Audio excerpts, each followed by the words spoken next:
చిన్న పిల్లలు, మహిళలు పిల్లలు కూడా వెళ్ళారు. మహిళలు పిల్లలు కూడా సమావేశానికి. ఎందుకు అంత చిన్న పిల్లల్ని తీసుకెళ్లడం? అసలు ఎంత హృదయ విదారకంగా ఉందంటే 2 రోజులు మనం చూసినాము.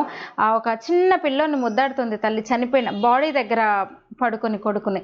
అంత చిన్న పిల్లల్ని వేసుకెళ్లాల్సి ఎప్పుడు బుద్ధి వస్తుందో మనకు అర్థం కాదు. ఈ వెర్రేందో అర్థం కాదు ఈ సినిమా వాళ్ళంటే, సెలబ్రిటీస్ అంటే. మొన్న మన అల్లు అర్జున్ సినిమా అప్పుడు కూడా చూసినాం ఇట్లనే.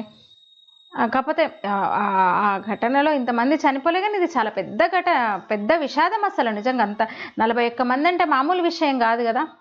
చెప్తున్నారు అతను లేట్గా రావడం ఒకటి, కారణాలు అవన్నీ మీరు చూసారు, కానీ జరగకూడని విషాదం ఇది నిజంగా. ఇంకా 110 మంది వివిధ ఆసుపత్రుల్లో చికిత్స పొందుతున్నారంట. వాళ్ళలో ఒక 51 మంది, ఇంకా 110 మందిలో 51 మంది డిశ్చార్జ్ అయ్యారు. ఇంకా 50 మంది కూడా హాస్పిటల్లోనే ఉన్నారు. 11 మంది పరిస్థితి విషమంగా ఉందంట. నిన్న కేంద్ర మంత్రి నిర్మలా సీతారామన్ వెళ్ళారనమాట.